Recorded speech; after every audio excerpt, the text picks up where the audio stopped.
A invernada adulta do CTG Querência da Serra, através da Lei de Incentivo à Cultura Aldir Blanc, homenageia o escritor cruzaltense Érico Veríssimo, sua vida e obra.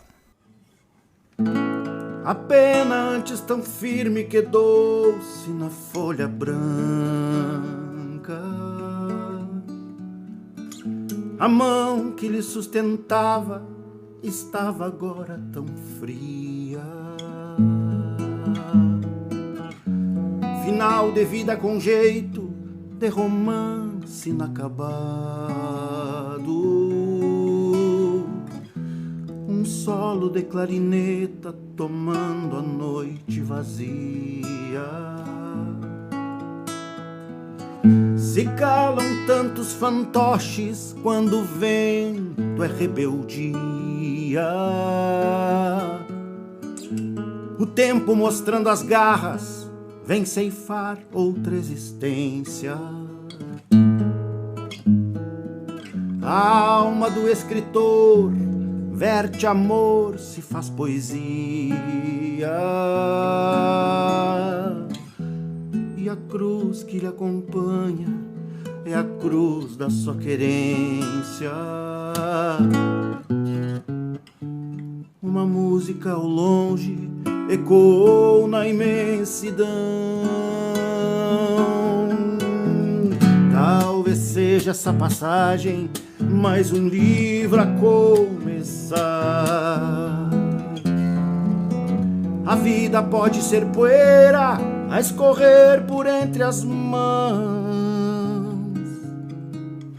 mas a alma nessa hora é raiz de cambará. Mas a alma nessa hora é raiz de cambará. Parabéns ao CTG Querência da Serra.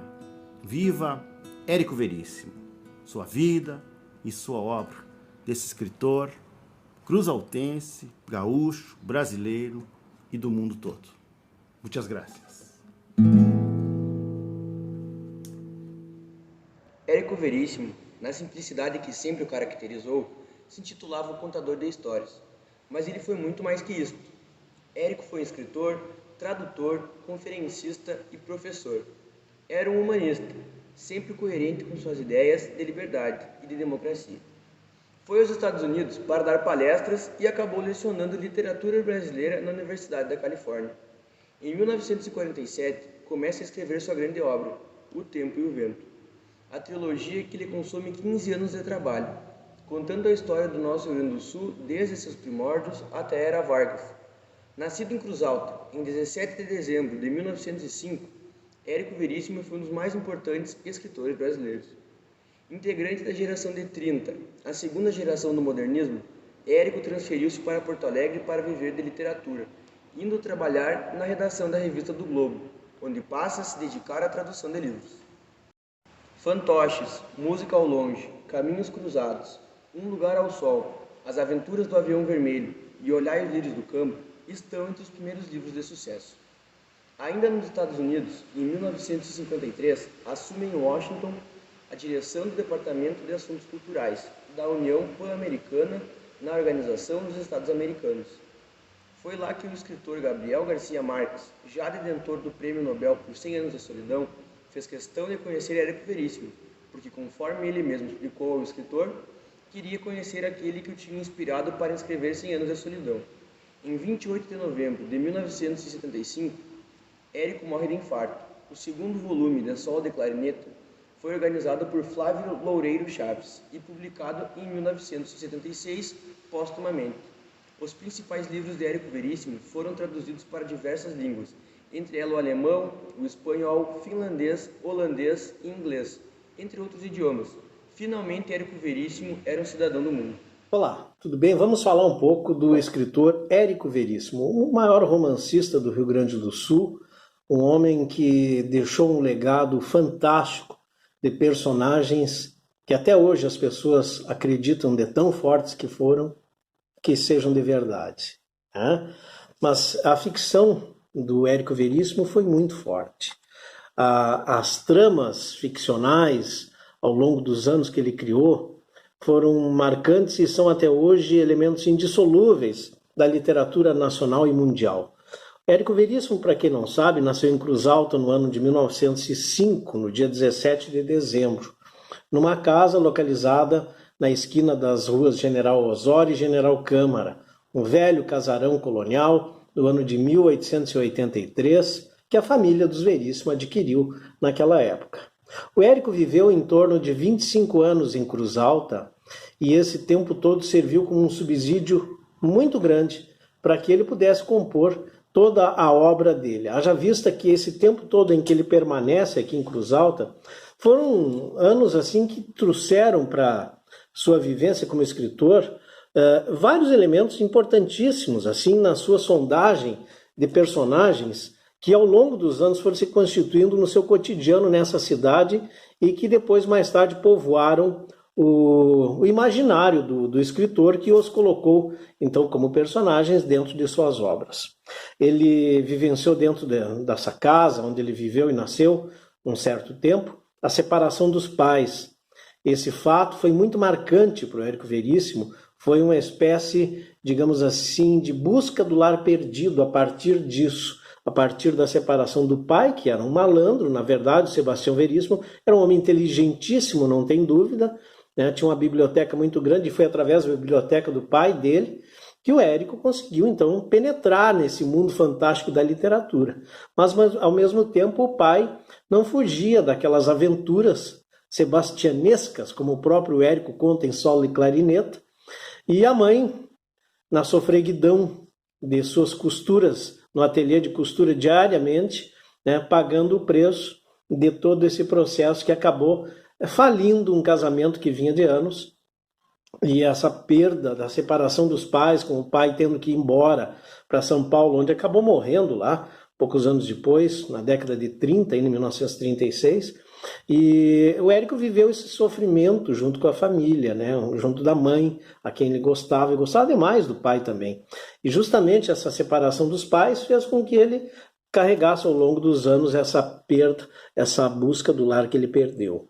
Isso se resolve dentro da própria literatura, dentro do Tempo e o Vento, onde o Érico então consolida uma espécie de apaziguamento familiar, aquela coisa, o aconchego de um pai fictício, que dentro do Tempo e o Vento, o escritor que escreve Tempo e o Vento é o Floriano, e seu pai Rodrigo fazem as pazes. Isso é apenas um exemplo do que a literatura é capaz de proporcionar. O Érico Veríssimo é um homem que escreveu aproximadamente 40 livros e tem obras que são hoje vendidas e traduzidas no mundo inteiro. Aliás, o Érico é um dos homens mais traduzidos no exterior. Elementos brasileiros, né, junto com o Jorge Amado, naquela época foram os dois mais traduzidos em vários países do mundo. Viveu um tempo em Washington como adido cultural da OEA, e ele teve uma experiência muito grande também nas viagens que ele fez pelo mundo.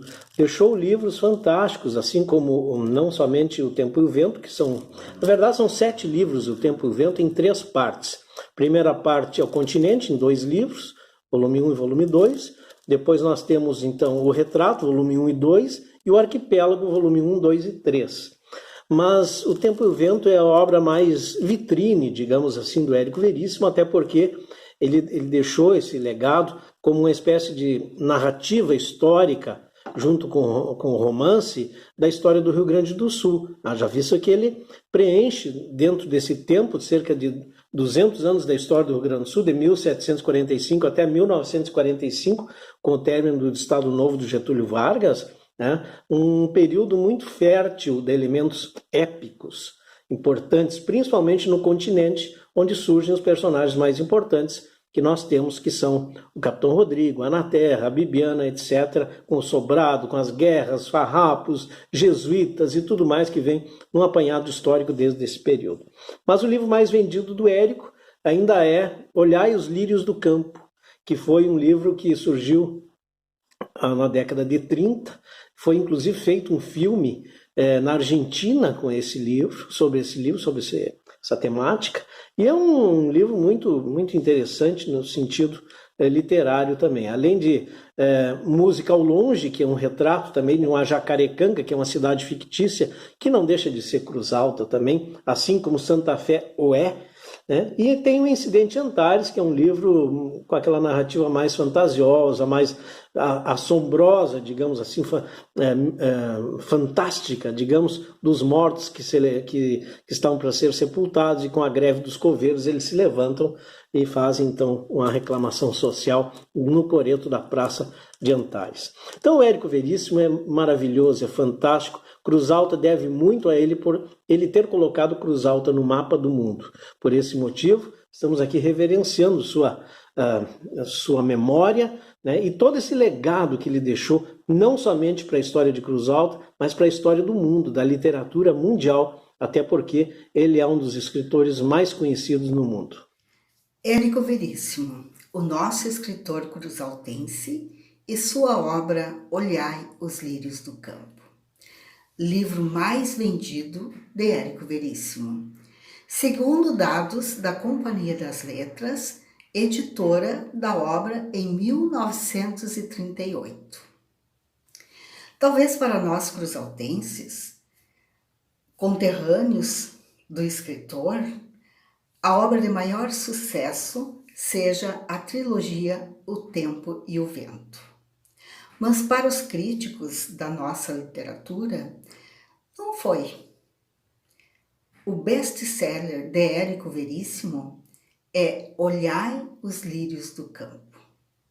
Exemplar literário que, num primeiro momento, recebeu muitas críticas negativas, mas ainda hoje é folheado por novos leitores, como obra que permitiu dar um up à carreira do escritor, dar um outro rumo à carreira do escritor Érico Veríssimo. Segundo estatísticas e segundo estudiosos do autor, até a publicação desta obra, Érico Veríssimo era considerado um estranho contador de histórias. Ovacionado por alguns, recusado por muitos. Mas a partir dessa obra, dessa publicação de Olhai os Lírios do Campo, o autor passou a ser visto com outros olhos. Este autor modernista. O próprio escritor, em 1966, se refere a este fato, escrevendo um prefácio em 1966, ele mesmo se refere assim, a esta obra, a este fato de tanto sucesso de Olhai os Lírios do Campo. Ele diz assim: com a publicação de Olhai os Lírios do Campo, operou-se uma mudança considerável em minha vida. O romance obteve tão grande sucesso de livraria que se esgotaram dele várias edições em poucos meses, deixando editor e escritor igualmente satisfeitos e perplexos. Posso afirmar que só depois do aparecimento de Olhai os Lírios do Campo é que pude fazer profissão da literatura. Vale lembrar que em 1937, Érico e sua esposa Mafalda instalaram-se numa residência na Rua Bocaiúva, em Porto Alegre. Foi nessa residência, um ano antes da sua publicação, da publicação da obra, que ele começou a escrever esta obra. Quer dizer, ele começou em 1937, quando se instalou nessa residência, e a obra foi publicada em 1938. Nessa época, ele não estava satisfeito, nada satisfeito com o que havia publicado até então. foi quando fez uma visita a um amigo no hospital. Ali viu um homem jovem saindo do quarto com um bebê recém-nascido nos braços. Contaram-lhe, então, que a mãe havia morrido ao dar à luz a criança. Olhai os lírios do campo nasceu de um fato presenciado por Érico Veríssimo. Nasceu a partir deste fato, um homem saindo do quarto com um recém-nascido nos braços. Em suas páginas, este romance, que é um romance da segunda fase do modernismo, segunda fase de 1930. Então, em suas páginas, Érico registra os costumes sociais da época. Costumes estes considerados conservadores. Estes costumes sendo substituídos por um frenesi de consumo e ascensão social. A temática da obra: frenesi de consumo, ascensão social e ainda o conservadorismo. Problemas interpessoais, mais do que nunca, merecem atenção especial, já que a ganância e a disputa pelo poder, a qualquer custo, a qualquer preço, movem a sociedade ao longo de muitos e muitos anos. Uma leitura atual. Olhai os lírios do campo tem como protagonistas Eugênio e Olívia. A obra Olhai os lírios do campo é como seu autor, uma obra que nunca morre.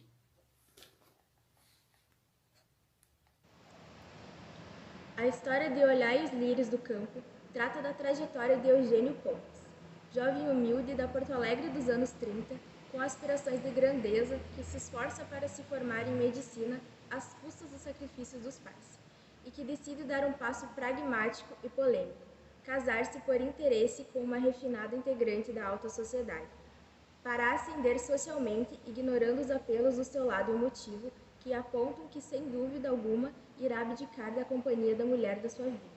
Decisão que ditará o rumo de sua vida e o colocará em debates constantes consigo mesmo, especialmente quando o passado retorna de forma abrupta e violenta, o colocando em desesperadora agonia.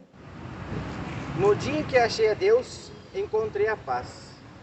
E ao mesmo tempo percebi que, de certa maneira, não haveria mais paz para mim.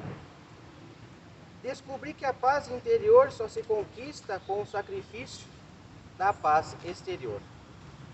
Era preciso fazer alguma coisa pelos outros. O mundo está cheio de sofrimento, de gritos de socorro. O que tinha eu feito até então para diminuir esse sofrimento? Para atender a esses apelos? Eu vi a meu redor pessoas aflitas, que para se salvarem esperavam apenas uma mão que as apoiasse. Nada mais que isso. E Deus me deu as duas mãos. A primeira parte do romance começa com Eugênio viajando de sua propriedade rural em Santa Margarida, uma cidade que dista 3 horas de automóvel. O chamado veio de um hospital, onde outra médica, Olívia, está morrendo. Enquanto aguarda a chegada à cidade, Eugênio, em sucessivos flashbacks, retoma seu passado, evoca a infância infeliz, dada a pobreza do pai alfaiate, e o desejo que o acometera de tornar-se um homem rico e livrar a família de todas as vergonhas geradas pela miséria. Graças ao sacrifício dos pais, pudera estudar em ótimos colégios, inclusive em um internato de alto nível, chamado Columbia College. Seus pais, com o intuito de pagar o internato para o filho, trabalhavam no colégio, mas Eugênio tinha vergonha de seus pais. Eugênio termina os estudos e inicia o curso de medicina, sempre odiando a unidade da família e aspirando a uma posição de riqueza. Tinha um amigo da faculdade chamado Alcibiades, de quem tinha uma certa inveja devido a seus automóveis, cavalos de corrida e 40 gravatas. Um ano antes de sua formatura, o pai morrera, e na noite que se formava conheceu Olívia, colega de turma, tão pobre como ele. Eugênio e Olívia começam a trabalhar juntos no Hospital do Sagrado Coração. Nesta época, inicia-se a Revolução de 30. Em uma das noites, Eugênio faz sua primeira operação e perde o paciente. O relacionamento amoroso entre Eugênio e Olívia torna-se inevitável, mas em nenhum momento Eugênio assumira qualquer compromisso com ela. Essa, no entanto, ao receber um convite para clinicar por alguns meses em uma pequena cidade interior do Rio Grande do Sul, resolvera partir. Eugênio permanece em Porto Alegre e conhece Eunice, filha de um grande empresário com quem noiva. Escreve uma carta a Olívia para comunicar-lhe o fato. A jovem médica vem à capital e aceita resignadamente o casamento de seu amado. Mais tarde, quando ela retorna definitivamente para Porto Alegre, revela a Eugênio que ele é pai de sua filha Ana Maria. O casamento de Eugênio com Eunice logo entrara em corrosão. O rapaz pensa em assumir Olívia e a filha, mas o fantasma da pobreza mais uma vez o afastaria da mulher que amava. Quando chega ao hospital, recebe a notícia da morte de Olívia. Olhai as estrelas. Enquanto elas brilharem, haverá esperança na vida. As estrelas eram um símbolo de pureza. Qualquer coisa inatingível que a mão dos homens não havera conseguido poluir. Na segunda parte, Eugênio rompe o casamento com Eunice, sendo encorajado por causa da filha, e passa a ser médico dos pobres, iniciando uma amizade maior com o Dr. Seixas. Encontra então a harmonia interior.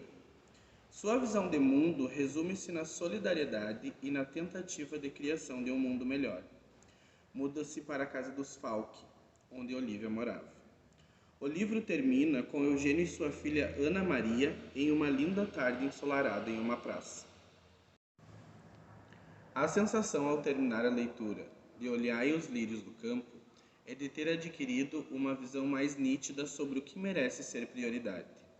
Um revigoramento de convicções sobre o que é mais edificante. Uma mensagem otimista, mesmo que agridoce, que apesar de todos os entraves que a vida proporciona, a jornada vale a pena se trilhar os caminhos corretos. Destaco o relacionamento de Eugênio com sua família, em especial com seu pai, pois rende bons momentos de teor dramático, assim como a interação do protagonista com seu par romântico, Olívia, descrita de forma bem humanizada, representando o núcleo feminino dignamente. A personagem demonstra não só jovialidade e candura de modos, o normal de se esperar pela função que desempenha dentro do enredo, mas inteligência, independência, determinação. Não é exagero dizer que dentro da dinâmica do casal, ela é a personagem mais lúcida e forte, se considerarmos que estamos falando de um romance em 1938. E mais um ponto positivo para Érico Veríssimo. Precisamos, entretanto, dar sentido humano às nossas construções. Quando o amor ao dinheiro, ao sucesso, nos estiver deixando cegos, saibamos fazer pausas para olhar os lírios do campo e as aves do céu.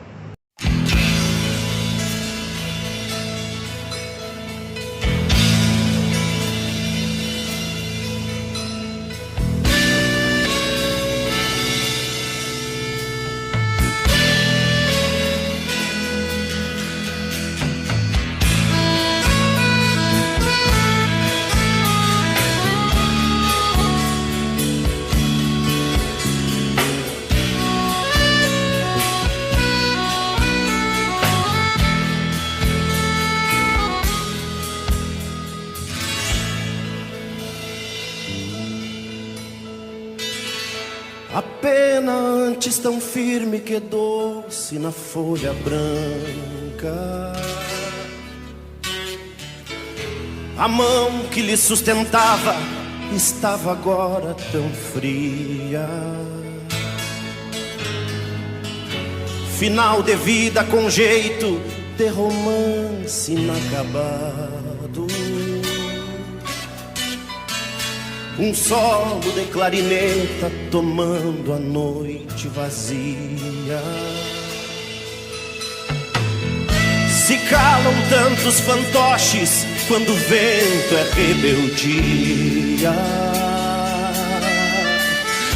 O tempo mostrando as garras vem ceifar outra existência. A alma do escritor verte amor, se faz poesia. E a cruz que lhe acompanha é a cruz da sua querência. Uma música ao longe ecoou na imensidão. Talvez seja essa passagem mais um livro a começar. A vida pode ser poeira a escorrer por entre as mãos, mas a alma nessa hora é raiz de gâmbara. Mas a alma nessa hora é raiz de gâmbara.